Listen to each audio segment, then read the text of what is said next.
Dica Podcast.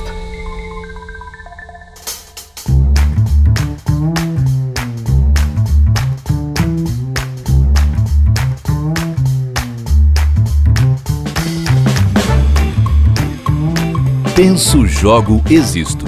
Episódio 3.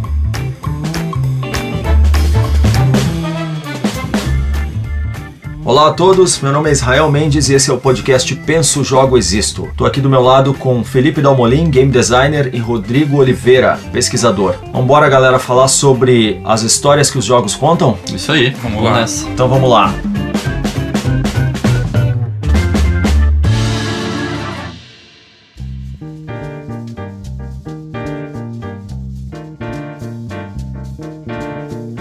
Bom, eu não podia começar de outra forma, senão me sentindo provocado, digamos assim, no âmbito mais do mainstream, com Black Mirror Bandersnatch, aquele episódio que muitas pessoas assistiram, várias pessoas entenderam, outras ficaram um pouco desconfortáveis de assistir, inclusive ele nem passava em alguns devices, e eu não pude não relacionar isso com alguns jogos que a gente, digamos assim, para nós até é mais comum, mais familiar, esse tipo de narrativa, mas que agora foi apresentado de uma maneira que, pelo menos como eu vi, foi bastante fluida para o público que não está acostumado com jogos. E eu queria começar puxando esse gancho, assim, e sei que vocês já vão trazer vários tipos de análises, porque a teoria que vocês têm é bem profunda em relação a isso. Então, vamos... O que vocês acharam? Primeiro, larga aí o que vocês acharam aí. Pode começar aí, Felipe. Cara, eu achei bem legal no sentido de trazer essa experiência de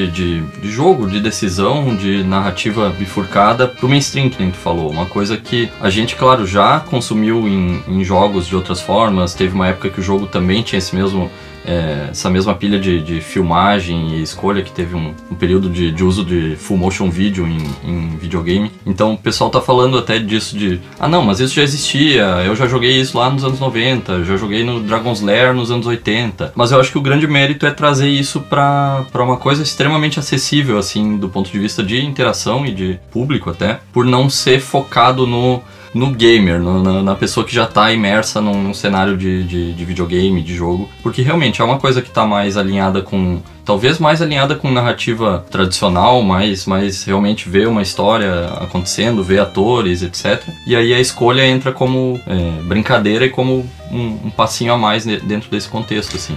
Particularmente, eu acho que eles acertaram muito o momentum também, né, daquilo, porque eles não só o Black Mirror, ele já traz uma série de perturbações em relação a desfechos que as tecnologias nos trarão em futuros próximos, vamos dizer assim, né? Segundo a tese, aí deixa por cada um, né? Se o quão próximo é esse futuro. Mas eles também, acho que entregaram isso na plataforma que vem num crescente, né?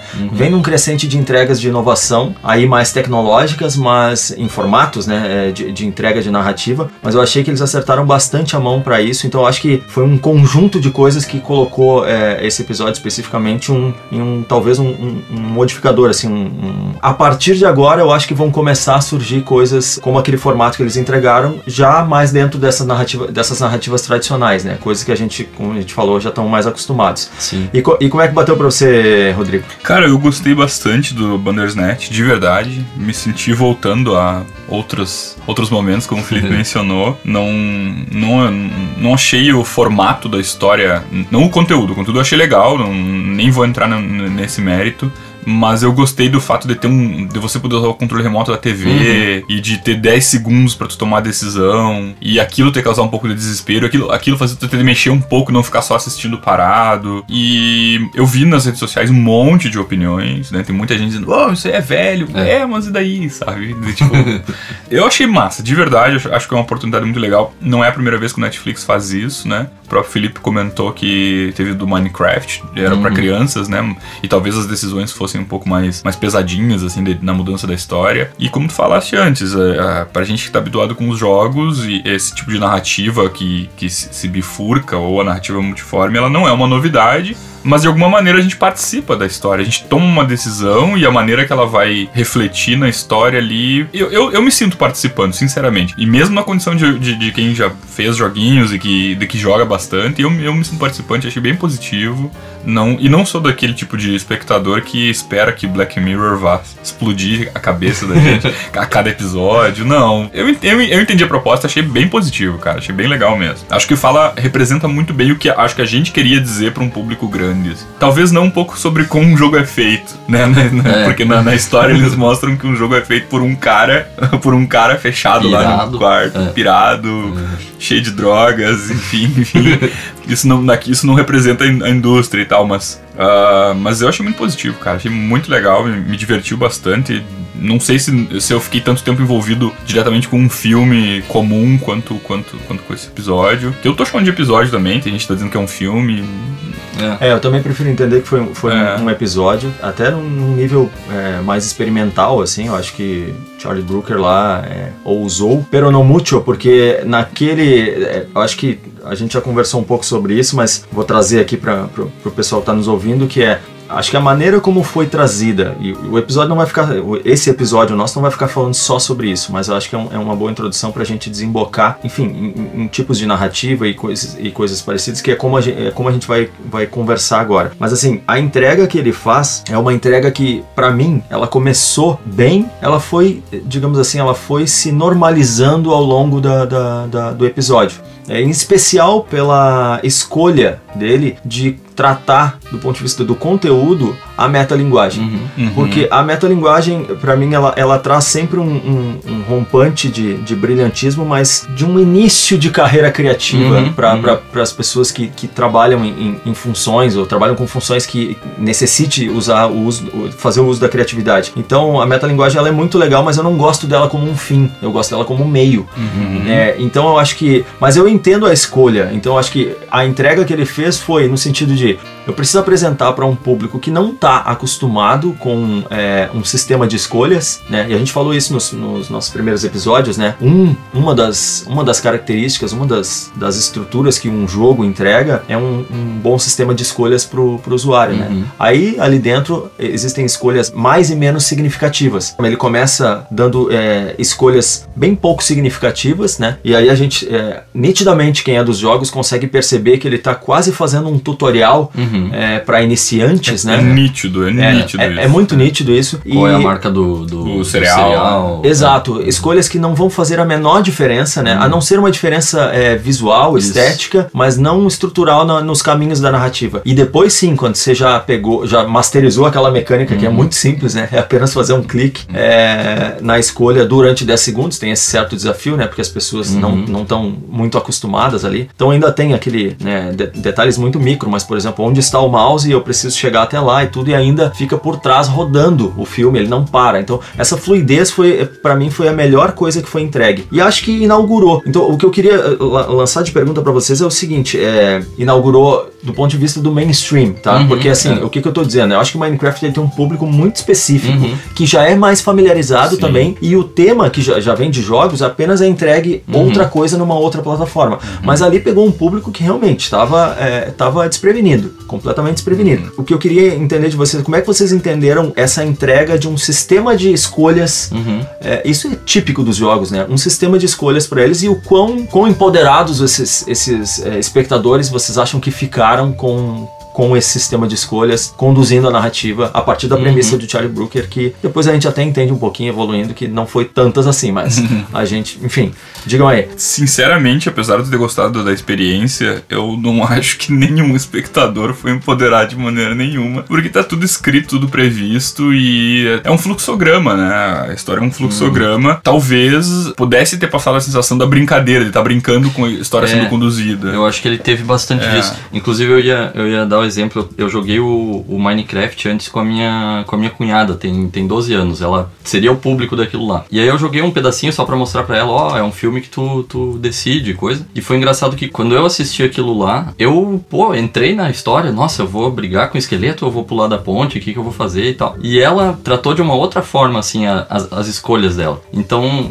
foi muito interessante pra mim quando apareceu uma questão lá, vai fugir ou vai falar, não sei o quê. E ela pegou o controle e ela falou assim, vamos fazer essa história ficar ruim. E aí escolheu, não porque ela estava investida na narrativa da coisa, mas porque ela queria ver o que acontecia por aquele caminho. E assim que ela escolheu, o cara começou a dar falou uma frase assim, meio que ofendeu o outro, e daí a história seguiu normal e ela falou assim, não mudou nada. Então ela já estava também fazendo a interpretação de o que era importante e o que não era nas decisões dela, né? Sim. Eu achei bem interessante, eu acho que o Black Mirror, o que ele faz é levar isso pro próximo público aberto, os próximos early adopters, que seriam a galera que tá interessada em tecnologia e tal.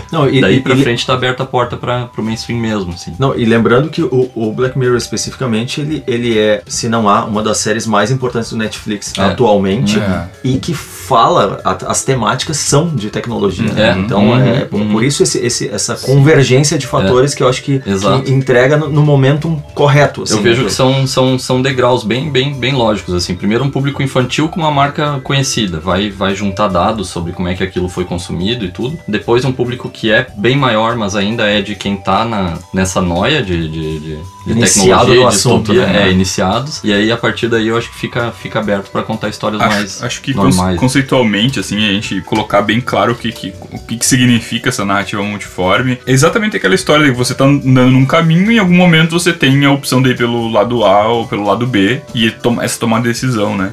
Só que ela é muito simples, ela é mecanicamente muito rudimentar, né?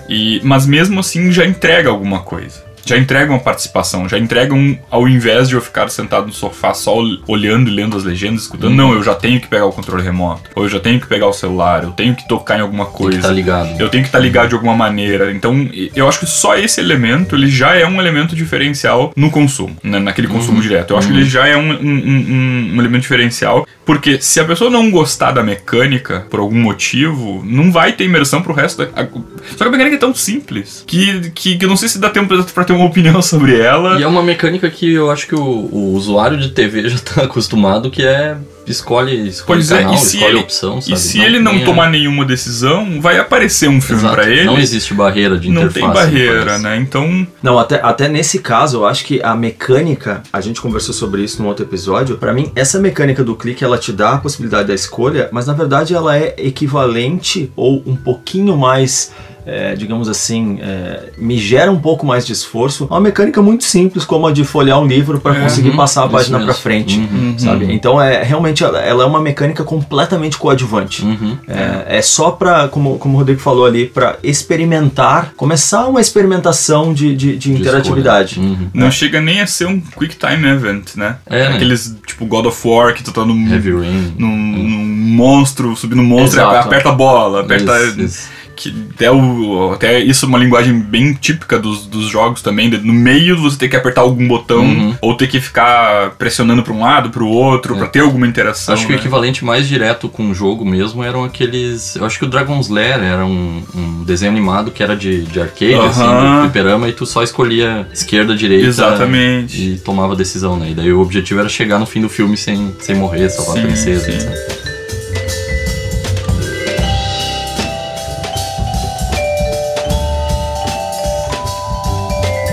Eu queria puxar ali, Rodrigo, que você falou de narrativa multiforme e relacionou com fluxograma.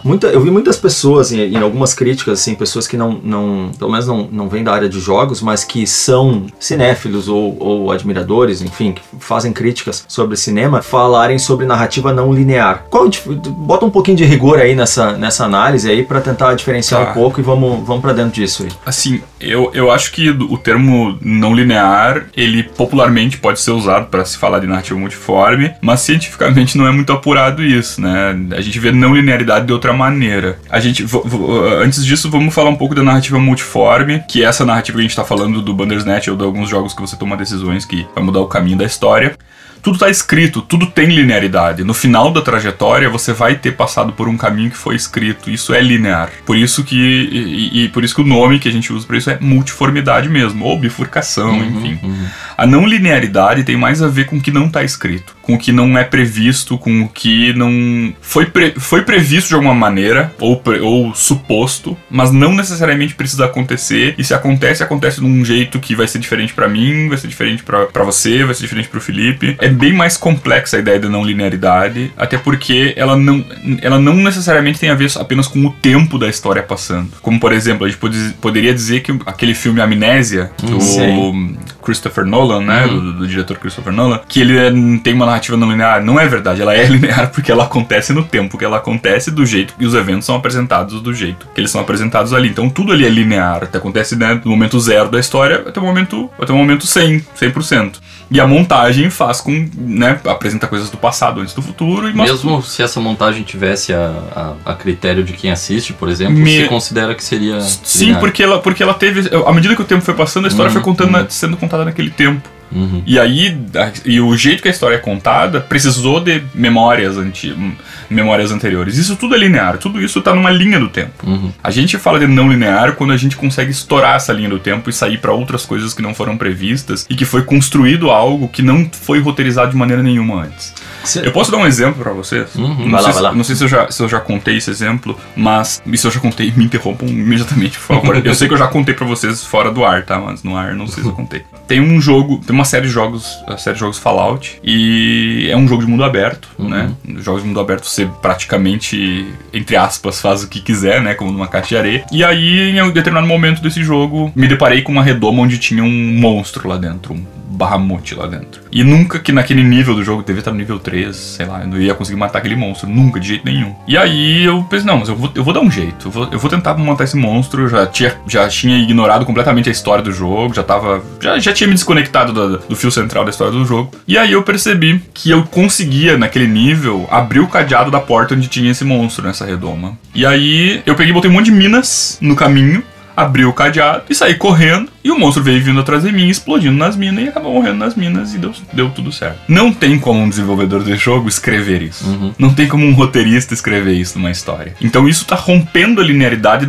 mas não tá rompendo a linearidade da história em si, do Fallout. Tá rompendo a linearidade da experiência do jogador dentro daquela história. Porque eu fiz algo único, que eu me apropriei daquilo. Isso é muito comum nos jogos. Então a não linearidade, eu acho que ela tem mais a ver com isso, com você destruir a linha do tempo que tá escrita, que tá prevista, e de alguma maneira se apropriar, e ela foge da narrativa. Claro, é bem mais complexo que isso, na verdade, mas pra tentar ser um pouco sucinto aqui, não dá pra gente dizer que a história do Bandersnatch ela é não linear, ela é linear, ela foi toda escrita, e só o que muda é que, de acordo com a tua decisão, tu muda a linha, né? Tu muda o final e o meio. Talvez os elementos não lineares da história estejam na criação dos usuários em função da história nas redes sociais, por exemplo. Na maneira que eu vou contar a história pra alguém. E, então ela é algo que expande, né? Acho que é mais nesse sentido, assim. Mas de maneira popular é legal usar o termo não linear pra gente romper um pouco da ideia de que uma história só vira a página. Exatamente, igual virar a página. No caso do livro, tu não entendeu um parágrafo ou tu ficou impressionado com um parágrafo, volta e lê de novo, não tem nenhum problema. Essa até é uma vantagem no livro, né? Acho que vale comentar também o que a gente vê então no vamos dizer assim, no popular do linear e não linear, que eu vejo que eu já vi duas abordagens diferentes, assim. Uma como consumidor e como crítica se fala muito do linear como a aventura, a história que vai do ponto A até o ponto B, contada sem muito manejo, e o não linear como aquela que, eu no fim vi a aventura que vai do ponto A até o ponto B1, você viu a aventura que vai do ponto A até o ponto D2 lá, que é o que a crítica e o consumidor chamam popularmente de não linear.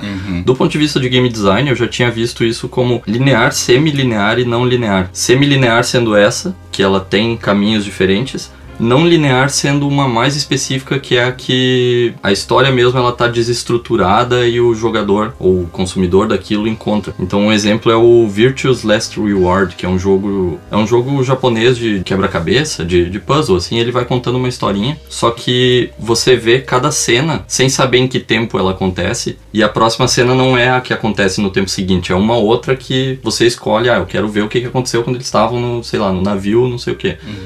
e depois tu tem que juntar na cabeça em que ordem esses elementos aconteceram e qual foi a cronologia da coisa. Pela perspectiva que eu tava falando, eu ainda defendo que é tudo linear, porque no fim a linha que você escreve tá tudo escrito, né? Só que daí tem um outro que é contraposto a esse e também contraposto ao que tu falou, que é um artigo que chama Rethinking Interactivity. Eu achei bem interessante. Ele fala que mesmo a história gerada, que nem essa tua história do Behemoth no Fallout e coisa, ela é scriptada de certa forma, só que só num nível mais baixo. Ela tá scriptada a nível de sistemas e não a nível de pedaços prontos da história. Ela só tem pedaços menores. Existe a mina, que ela explode, existe o Behemoth que se pisa e explode, existe o cadeado que o cara level 3 consegue abrir. Então essa também não seria uma história completamente aberta e emergente, né? Porque é limitado, né? Porque ela também é limitada. Eu vou relacionando isso agora, principalmente com o que, enfim, a gente falava em algumas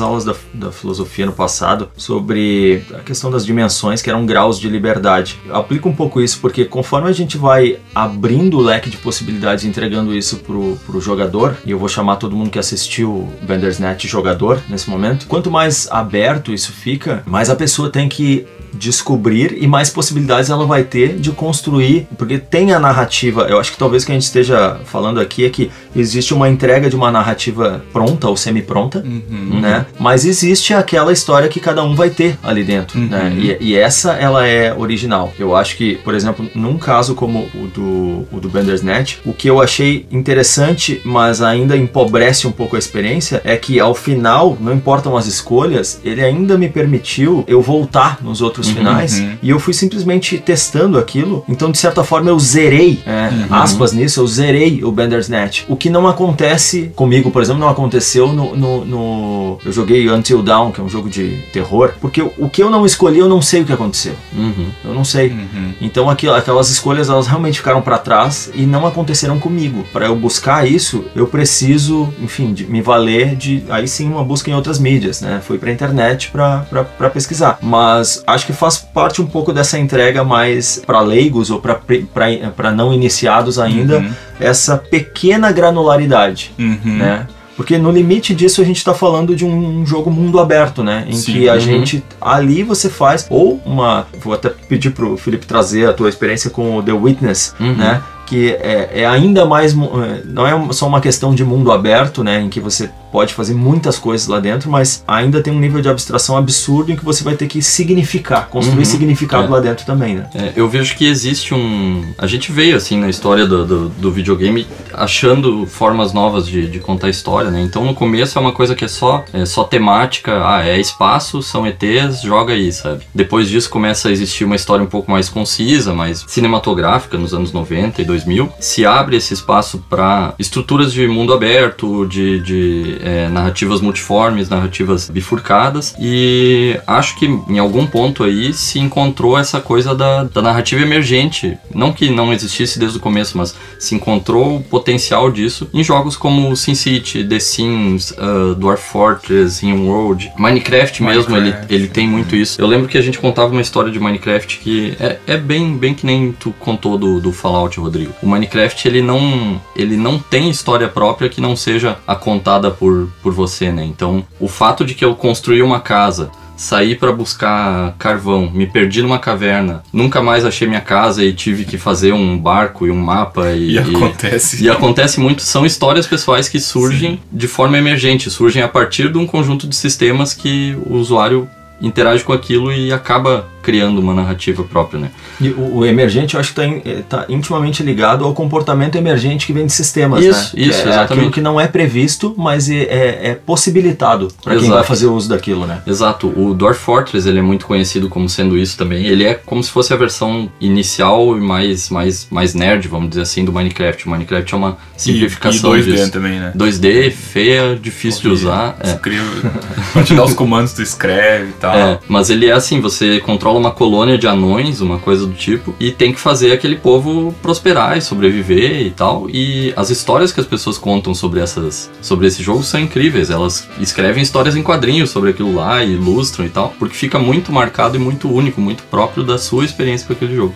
acho que o The Witness, ele é ainda um outro tipo de coisa que ele não é nem uma história que existe e é emergente, assim. Ele é uma história que é contada com sistemas, com jogar. Ele não tem uma temática fixa, me parece, ele não tem uma história sendo contada, mas eu terminei de jogar e eu li uma coisa lá que eu não conseguiria contar de volta, tipo, é uma história sobre... Tem a ver com superação, tem a ver com aprendizado, uma coisa assim, mas eu não consigo contar essa história pra ti, porque não é uma história que se conta com palavras, é uma história que se conta com jogar, com interação. E isso pra mim é um outro poder muito especial, assim, que essa mídia tem, sabe? Foi uma experiência no The Witness, foi uma grande alegoria da caverna, assim, né? Você começou e foi enxergando aos poucos o que estava acontecendo. Exatamente. Até uma entrega epifânica no final, assim. E ele foi bem criticado, assim, fizeram tanto fuzuê sobre esse jogo e no fim ele não tem história.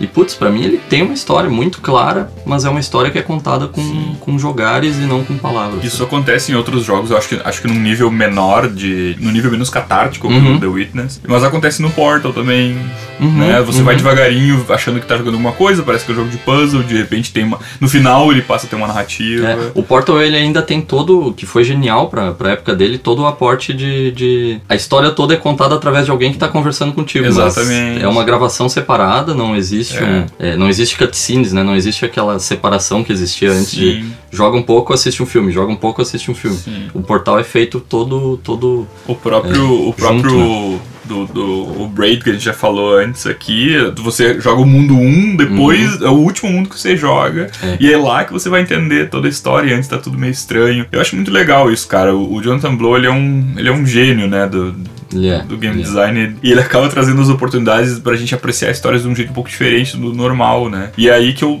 lamento demais pelas pessoas que não conseguem jogar videogame. Que elas estão perdendo uma quantidade de histórias tão legais, cara. Eu vou discordar de ti, Rodrigo, porque eu acho que o Jonathan Blow não é um gênio. Ele é um game designer que já está mais maduro do que a indústria como um todo. É verdade. Ele tá à frente do tempo. Assim.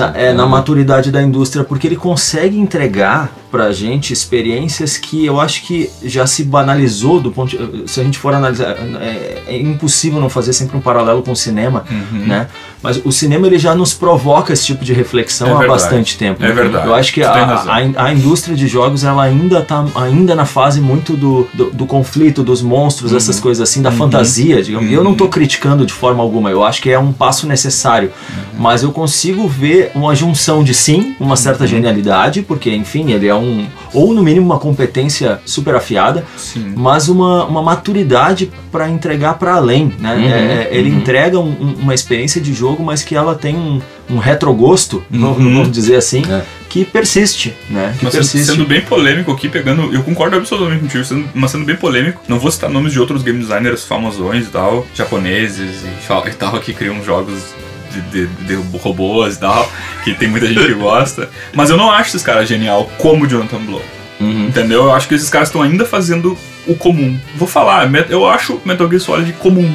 Desculpa falar isso, mas eu acho comum, sabe? Ainda tá dentro de um nível comum de coisas. Eu acho, sabe, tipo do policial, do detetive. Eu acho que daí ainda tem um pouco do espírito indie que ele também carrega. Eu acho que tudo também, pelo fato de ele fazer sozinho as coisas, sabe? E é quase os jogos dele, eles dialogam com as profundezas dos nossos sentimentos. Né? Então isso é uma coisa... Ele tem uma palestra em que ele fala assim que ele não acredita no padrão da indústria de você precisa recompensar o jogador, você precisa recompensar o jogador, sabe? Ele acredita que não é isso. O jogador, ele usa muito aquele Gravity Rainbow, um livro de ficção especulativa, assim, como sendo... O The Witness é a versão jogo daquele tipo de experiência. Eu não li, não sei exatamente o que é, mas é uma coisa que te desafia e não te recompensa puramente, sabe? Não é vire a página e você vai ser feliz, é vire a página e tu vai entrar num buraco aí que... Existe um certo desespero de alguns críticos e pesquisadores do videogame nisso, sabe? De que muitas vezes o videogame é tratado como um espaço pra te recompensar por um mínimo de esforço, de muita alegoria, de não te fazer lidar com fracasso. E a gente, ideologicamente, pelo menos eu, imagino que o videogame, os jogos de maneira geral, são uma oportunidade de você experimentar o fracasso. E não experimentar o fracasso acaba tornando apenas mais um lugarzinho de fuga. E aí, se a gente tá aqui conversando sobre um artefato cultural que a gente quer que seja visto do mesmo nível do cinema, das artes, eu acho que é um pensamento muito, muito melhor que o meu. Eu acho que o Jonathan Blow realmente não dá pra gente tratar como um gênio. Eu acho que dá a gente dizer que ele é um cara legítimo, um cara que entendeu. Com certeza. E que faz arte. Eu acho que ele tá descobrindo coisa. O do Metal Gear Solid, o Kojima também é a mesma coisa. Ele tá descobrindo, mas o tipo de coisa que eles estão descobrindo é bem diferente. O Jonathan Blow, ele claramente tá descobrindo coisas nesse nível de como que a linguagem própria dos jogos pode ser expandida e usada de forma... O Kojima, ele tá usando mais como que os jogos podem se aproximar mais do cinema, talvez, uma coisa assim. Exatamente, E ele também criou sua parte de coisa, criou gameplays novos e se for traçar o paralelo, mesmo no cinema a gente vai ter coisas mais hollywoodianas, né? Ainda assim com algum tipo de reflexão, e coisas mais independentes de fato, que daí, enfim, aí o buraco é fundo, né? Da reflexão.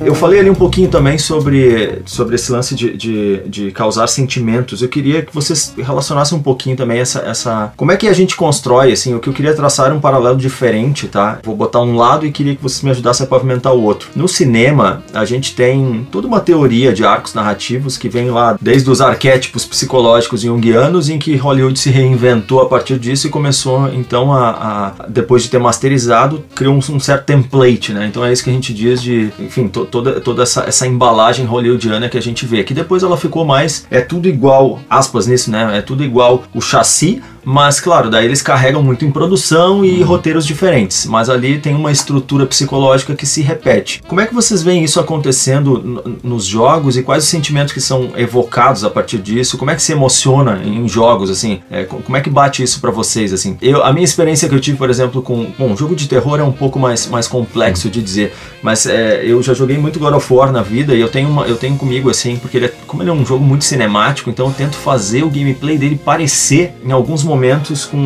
eu mudo uma chavinha em que eu sou jogador, mas eu também viro espectador de mim mesmo, assim. E quando eu viro espectador de mim mesmo, eu noto que eu baixo o nível de exigência motora quando eu tô controlando o personagem principal. E geralmente isso não tá relacionado a grandes combates, obviamente, né? Porque nos combates a gente fica ali com a tensão no máximo, a corda tá super esticada. Mas quando eu tô, por exemplo, avançando para um desfecho plástico, visual muito legal, eu não corro, eu não vou simplesmente dando rolamentos malucos ou dando pulos duplos com o Kratos, que é o personagem principal. Não, eu caminho com ele, assim, e agora nesse último que tem o filho junto também.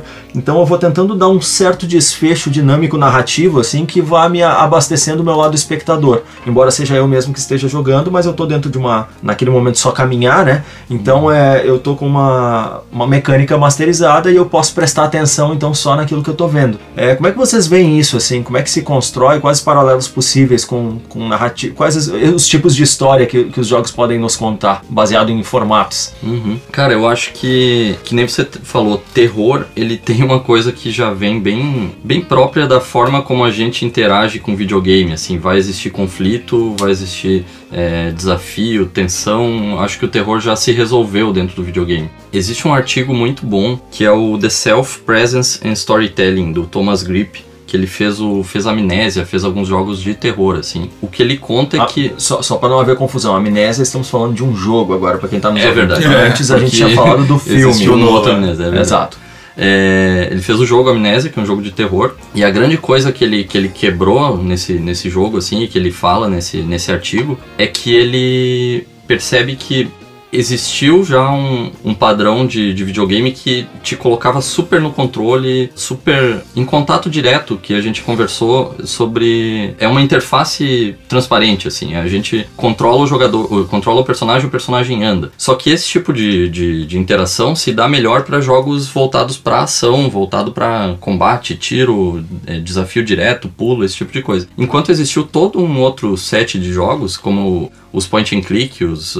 Adventures. Isso, Ilha dos Macacos, The Dig, Full Throttle, que estavam contando histórias muito mais densas do que essas, só que não te colocavam em controle direto desse personagem. Ele te colocava como um mouse que clica e diz, vai lá, pega tal coisa, conversa, joga em alguém isso aqui. Faz o cachorro andar. Faz o cachorro andar, exatamente. E o que o Thomas Grip fala é que grande parte de te colocar dentro dessa experiência interativa do videogame, de fazer sentir alguma coisa diferente, tem a ver com o eu e a presença. Que ele fala que isso se dá através dessas interfaces mais transparentes. Então ele começou a testar com Amnésia, e com o jogo veio antes, eu acho que era Insônia, não me lembro, formas de te colocar no controle direto em histórias que anteriormente seriam de controle indireto. Então ele tem jogos de terror em que tu controla a mão do sujeito, pega a maçaneta, baixa a maçaneta, puxa a porta. Isso te faz sentir terror de uma forma que clicar e dizer vai na outra porta não teria como, sabe? Então esse cara meio que inaugurou essa linha assim de fazer sentir, fazer estar no personagem, né? Preciso só falar pra quem tá nos ouvindo aqui que ele lembrou do jogo Amnésia, mas não lembrou do outro. Isso. Esqueci. Então tá bom, tá tudo funcionando. Ficou linear isso. Eu vi que você tava com um sorriso na cara de um tempo.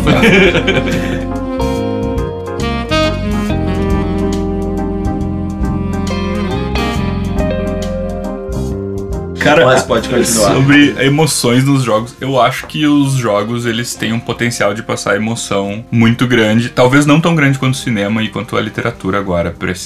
Não vamos defender os jogos nesse aspecto.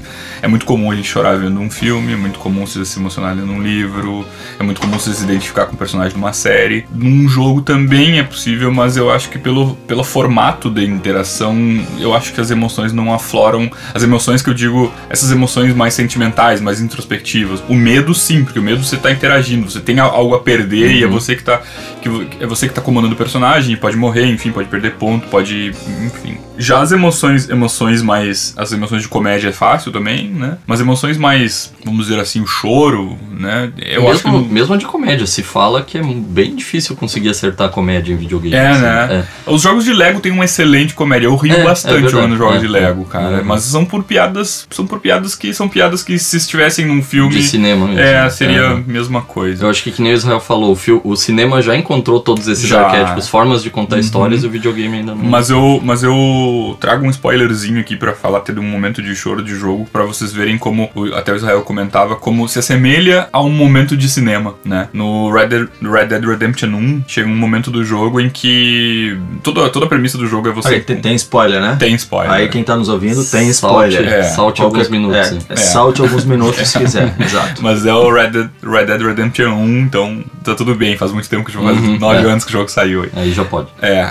A premissa do jogo é que você tá na pele do John Marston, que é um cara do Velho Oeste, assim, e ele tá procurando a família dele. Na verdade ele tá sendo coagido pela polícia a entregar o bando dele, e o bando está com a família dele. No final do jogo, lá no finalzinho do jogo ele acaba, né, recebendo lá um mapa. Vou evitar o spoiler mais forte da história, mas ele acaba recebendo um mapa dizendo onde é que é a família dele, e nesse exato momento as estéticas do jogo mudam completamente, assim. Silencia tudo, você só escuta vento. No mapa do jogo aparece onde tá tua família, e você vai começar a cavalgar, e é bem aquilo que tu falaste do God of War. Tu não sente vontade de correr, tu sente vontade de ir num ritmo seguro. E esse jogo, ele é famoso por, no caminho, aparecer animais pra você caçar, aparecer bandidos e tudo mais. Nesse exato momento, eles cortam tudo. Eles não tem mais nada no jogo. A única coisa que tem é você ter que ir até a tua família. Mas tu não precisa fazer isso se você não quiser. Você pode fazer outras coisas. Ele é aberto. E quando tu toma o caminho, começa devagarinho a entrar uma trilha sonora, que é da música, acho que é uma música The Compass, né? E essa música fala muito sobre aquele momento de estar recuperando, se vendo de novo com a família. E é uma das duas únicas músicas cantadas do jogo. Exatamente. É um negócio que só nisso já... Só isso já... E assim... Bastante. A bala é forte, mas é forte porque você passou por tudo que você passou antes no jogo, né? Mas é cinematográfico. Só que é um cinematográfico um pouco diferente. É você que tá empurrando com o joystick o cavalo do cara. Só que o jeito que o jogo foi preparado foi pra, nesse momento eu não vou te atrapalhar, eu vou deixar você ir pro caminho. E tu não quer correr muito, tu quer ir só pra garantir que você vai chegar lá. Então... É diferente a emoção que é aflorada. O próprio Braid, que a gente já falou várias vezes aqui, você acaba descobrindo coisas no jogo. Vai spoiler do Braid agora também. Você descobre que no Braid o grande vilão do jogo é você mesmo. Mas não é você o personagem Tim, é você que tá jogando. Só que de um jeito, o Braid diz assim, ó, muito problema da tua vida é teu, sabe? É você que é culpado. Vai ter problemas que não é com você, mas tem muito que é com você. E é isso que ele te diz. E se você pega isso e você pensa, pô, é verdade, e eu tenho que fazer alguma coisa por isso, dá uma emoção, sabe? Mas não é diferente. Um livro poderia fazer isso também. Talvez num jeito um pouquinho diferente, talvez não tanta ênfase. Mas é por isso que eu falei antes que eu lamento que algumas pessoas não consigam jogar os videogames, porque elas acabam não podendo desfrutar desse formato de pegar a história, né? Então, as estéticas são as mesmas em alguns momentos, que é o som, a imagem, a atuação, o texto, mas tem alguma coisa ali no jogo que te fez trabalhar, entre aspas, pra que você entendesse que existe um risco. No filme não tem um risco. Você pode até torcer no Game of Thrones pra algum personagem não morrer, e se você fizer isso, provavelmente ele vai morrer, né? Mas no jogo, não foi tu que... Agora no Red Dead Redemption 2, você tem a mecânica do cavalo. Pô, o cavalo do Red Dead Redemption 2, ele morre, e se ele morrer, ele não tem outra vida. Ele morreu, e aí você tem que conseguir outro. Só que pro cavalo ficar bom, você tem que tratar ele bem, você tem que fazer carinho, você tem que alimentar, você tem que ficar um tempo com ele, tem que dar nome pra ele. Então tu investe naquela relação e você zela por ela. E eventualmente o cavalo vai ter um tiroteio, ele vai morrer e tu vai ficar de cara com isso. Vai sentir a perda mesmo. Vai sentir a perda mesmo. Muitos gamers veem isso como algo ruim. Tipo, eu tô jogando videogame, eu não quero ficar triste pelo cavalo. Eu quero que o meu cavalo volte. Se eu quiser ficar triste, eu vou fazer outra coisa. E muita gente, eu, por exemplo, acho que é um risco que o jogo tá me dando, que faz com que eu tenha que jogar de um jeito, a zelar por aquele cavalo. Então, eu achei isso no Red Dead Redemption 2, do cavalo, algo inovador.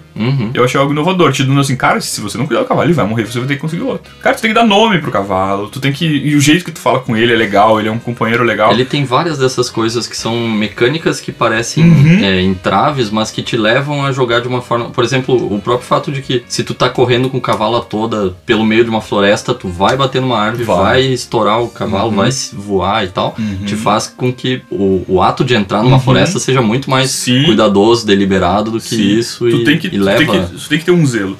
E esse tipo de zelo tu não vai conseguir numa narrativa que tu não participa dela, né, no filme e tudo mais. Então isso causa emoção. A primeira vez que o cavalo morreu, que eu descobri que ele morria e não voltava mais, me causou tristeza. Não cheguei a chorar, mas me causou muita tristeza. E, enfim, eu acho que é possível, mas é muito diferente. Eu não sei se a gente chega... Eu acho que os picos emocionais dos jogos, eles são diferentes do cinema e eles estão mais ligados às coisas que são competitivas, às perdas, à frustração de não estar vencendo, do que as emoções de um filme de você ver o Marley e eu lá, o cachorro. Você tava falando aí, eu tava me lembrando aqui, e anotei aqui inclusive, porque você começou a fala dizendo assim, que parece que os jogos eles têm um poder de... Terminou dizendo que o poder de emocionar é diferente, mas começou dizendo que ele é um pouco mais limitado. Eu entendo isso, eu não estou dizendo que ele não emocione, mas pelo menos a minha visão é assim, ó, ela funciona... Os jogos, como eles são uma ferramenta de uma mídia interativa, né? Então eles nos demandam dois tipos de habilidade, uma concentração para algumas coisas, mas também um mesclado de habilidades motoras a partir das mecânicas. Então assim, no início eu falei que a mecânica, a mecânica do Bandersnatch é completamente coadjuvante, e isso parece não influenciar a curva de atenção que as pessoas têm em relação à história. É verdade. Então assim, é algo para não iniciados?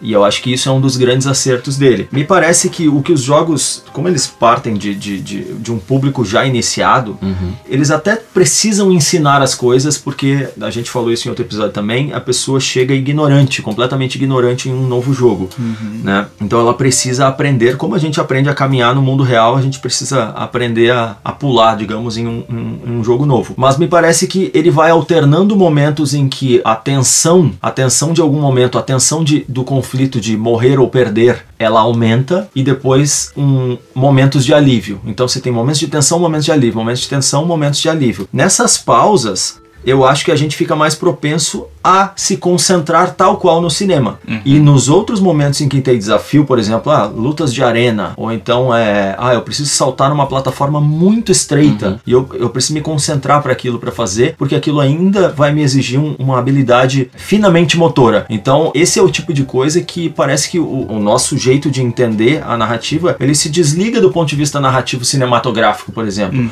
e ele fica focado naquela habilidade. Isso é o trabalho que você tá falando, porque na verdade é mecânico, né? A gente tá falando de algo realmente o Celeste interativo. faz muito bem isso. Um jogo que concorreu ao jogo do ano agora, um joguinho de plataforma, que tu tem que te concentrar muito e tu consegue... E é tão gostoso, tão bem feito o jogo que não é tão frustrante quando tu morre, porque tu morre sempre no próximo obstáculo. Isso, volta logo perto. E volta perto. logo perto e vai, sabe? Então, e realmente, tu tem que focar muito ali, cara. Chega a suar a mão de nervoso, assim. Não, exato. Aí, o que eu queria era fazer uma possível conclusão desse raciocínio, pelo menos, que é o seguinte: eu penso que o cinema, como ele encontra recurso nos arquétipos para emocionar, e isso é um recurso sob controle, porque existe uma linearidade de entrega dessa mídia, o game ele tem isso de maneira seccionada. Então eu diria que a concentração para que a gente se estabeleça dentro daquilo ali numa posição segura e se emocione com aquilo, né? O nosso arquétipo ele funcione. No cinema é uma maneira mais tranquila e controlada, e eu chamaria isso de uma linha contínua, né? No game, como ele vai alternando os momentos em que eu presto atenção na história, mas de repente vem uma série de inimigos ou obstáculos e eu preciso voltar para as minhas habilidades para além eu preciso voltar para a interatividade e para uma mecânica protagonista e não para uma mecânica coadjuvante. Então a linha é seccionada, mas eu acho que daí o que eu queria trazer para vocês é que a gente já tinha batido algum papo sobre isso, como é que a gente, será que é o cinema mesmo? Será que é um filme a melhor comparação com o jogo? No sentido de que a gente precisa construir, demora mais para construir significado talvez no jogo, do ponto de vista que você vai construindo vários pequenos progressos, quando na verdade num filme é um grande condensado e um significado macro que até tem algumas ramificações conforme você vai se identificando mais ou menos com cada história adjacente àquela história principal. Mas no jogo existem as narrativas emergentes que nos levam para diversos caminhos, então existem vários loadings, digamos assim, desses arquétipos que muitas vezes não se completam. Talvez possa estar acontecendo isso por baixo dos panos. Não sei o que vocês acham disso. Tu tá dizendo mais ou menos assim, que, vamos dizer assim, um momento de tensão não vai conseguir te emocionar tanto quanto um momento de calma, então quase que são duas coisas separadas no jogo, né? É uma hipótese, essa é uma hipótese, porque eu vejo que, pelo menos assim, emocionar via arquétipos conhecidos e usados pelo cinema. Isso aí, eu acho bem interessante tu levantar isso, porque é uma tese que surgiu também, talvez não pelo mesmo raciocínio, mas na prática ela se concretizou. Aí por 2006, por aí, o pessoal começou a fazer uma linha de jogos. Acho que o que inaugurou, assim, de forma grande foi o Dear Esther, que é um jogo em que tu não tem uma interação tradicional de jogo. Não existe combate, não existe desafio. O que existe é uma ilha, você tá caminhando e encontrando áudios que são sobre a esposa que faleceu e como é que isso aconteceu e tal. E na época foi slow-paced, assim. É um jogo 100% sobre a história dele, assim. E isso levou pra criou um gênero de jogo que chamam de jogos de exploração narrativa. Aí os detratores da forma chamam de simulador de caminhada. São os Walking Simulators. É interessante porque é um gênero de jogo que foi se desenvolvendo e trouxe boas histórias. Tem o Virginia, tem o Everybody's Gone to the Rapture também. São jogos muito interessantes do ponto de vista de história, só que o que eles estão fazendo é meio que negar a forma. Eles dizem assim, não, o jogar estraga o jogo. Vamos não colocar isso no meio e a gente vai poder contar histórias melhores. Então eles contam histórias mais pessoais. Tem o Gone Home. Gone Home é sobre uma menina que chega em casa, os pais não estão lá, e ela precisa descobrir o que aconteceu e qual é a história da família dela e coisa, de um jeito que um Mario não conseguiria contar essa história pessoal nesse nível. O que eu vejo é que tá acontecendo, assim, esse gênero descobriu uma grande coisa, formas novas, histórias novas para se contar, negando a forma. Tá existindo uma volta, principalmente na figura do pessoal da Annapurna Studio, que fez o What Remains of Edith Finch e agora fez o Florence. De onde é esse estúdio? Putz, não sei te dizer. Mas fora fora do Brasil. Americano, canadense, não sei. O que esses caras estão fazendo é pegar esse formato assim de Walking Simulator, de jogo só de exploração narrativa, e se perguntar, beleza, mas o que o jogar poderia contribuir para eu contar essas histórias? Novos jogares. Então esse What Remains of Edith Finch, por exemplo, é uma menina que chega na casa da família dela e ela tem uma tradição na família de que todo mundo morre novo. E ela tem que descobrir, não é nem descobrir, ela passa pelas memórias dela de infância e coisa, lembrando como que cada familiar morreu e com a consciência de que ela deve estar pra morrer também, porque ela já tá chegando na idade que todo mundo morre na família. E esse jogo, cada história dessas que conta, irmãozinho mais novo morreu, a mãe morreu, o pai morreu, o avô. Cada um desses é uma forma de jogar diferente. Então ele usa o jogar a favor de contar a história de um jeito que nem o jogo clássico não estava fazendo, nem a negação da forma estava fazendo, sabe? Sim. E ele culmina numa história eu acho que do irmão da Edith, ou do primo, assim, que junta essas duas coisas de um jeito incrível, que tu tá jogando, é um cara que o trabalho dele é cortar peixe e separar a cabeça, assim, e tu tem que jogar isso, e tu descobre que o cara tem uma noia pelo trabalho dele ser chato, e ele ser meio pirado e tal. Ele se imagina como sendo um rei, andando e vivendo aventuras e tal, e tu vai fazendo essas duas coisas. Corta peixe e eu sou um rei andando e conversando e tal, e chegando no meu reino e sendo popular, e corta peixe, e isso te leva pro final da história desse cara de um jeito que, meu Deus do céu, se ele só tivesse me mostrado o rei, ou só tivesse me feito cortar peixe, não tinha como isso acontecer, sabe? Sim. O Florence faz a mesma coisa, é sobre uma menina se apaixonando por um cara e o relacionamento deles, e cada pedacinho da história é um tipo de jogar diferente. Então, por exemplo, o primeiro diálogo entre eles, tu tem que resolver um quebra-cabeça pra ela conseguir falar. Depois que eles já estão se entendendo, esse quebra-cabeça só tem 2 peças, porque é muito fácil falar, sabe? Sim. Então ele transforma em mecânicas pedaços da história de um jeito que é muito novo e legal, assim. Sim. Eu penso que, em primeiro lugar, você falando isso, já me veio existe um conflito clássico na indústria de jogos, que são os narratologistas versus os ludologistas, né? Então, só para quem tá nos ouvindo, caso não tenha isso claro, basicamente é quem dá mais ênfase ou prefere começar, enfim, erguer um projeto de jogo via história ou via mecânicas de gameplay e focar mais em diversão mesmo. Então, acho que o Dalmolin fala é exatamente isso. É o pessoal ainda experimentando. Eu acho que vale aqui também sempre esse olhar para si mesmo, um certo, não é nem um meia-culpa, mas é uma questão, é uma reflexão, assim, sobre a nossa indústria mesmo, que ainda tá descobrindo muita coisa, tá experimentando muita coisa, né? Então ela vem aí, claro que tem mercados que já estão mais avançados do que a gente, mas tirando os blockbusters, principalmente as camadas que se permitem mais experimentar, os midcores, os indies mesmo, assim, né? Mais, com experiências mais sensoriais, eu acho que tem diversos experimentos aí, quem quiser procurar e tal, sobre jogos com narrativas como essa, mas, de novo, a gente tá conversando aqui sobre um aprofundamento de como as narrativas são entregues nos jogos, a partir de, como eu ousei chamar no início do episódio ali, né, os espectadores de um filme como Bandersnatch, não de espectadores, mas de jogadores também, porque em algum nível ele foi jogado, né, então eu acho que isso é uma inovação que foi trazida e isso vai acabar respingando na gente também, porque não até do ponto de vista de mercado, né, porque enfim, aquilo ali precisa haver uma expertise de game design para conseguir antever aquela experiência da maneira correta, né. Bom, esse assunto eu acho que ele ainda tem bastante coisa para ser comentada e eu acho que a gente vai acabar estendendo esse assunto para um outro episódio, mas por hora eu acho que a gente já investigou bastante coisa aqui, me dou por satisfeito, se vocês se derem também, então eu agradeceria a todo mundo e me despediria exatamente agora.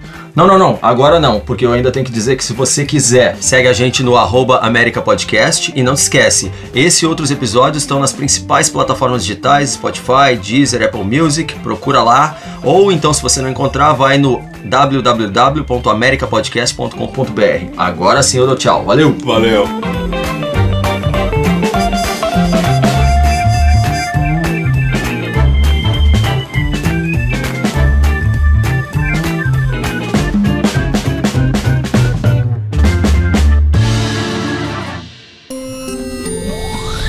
America Podcast.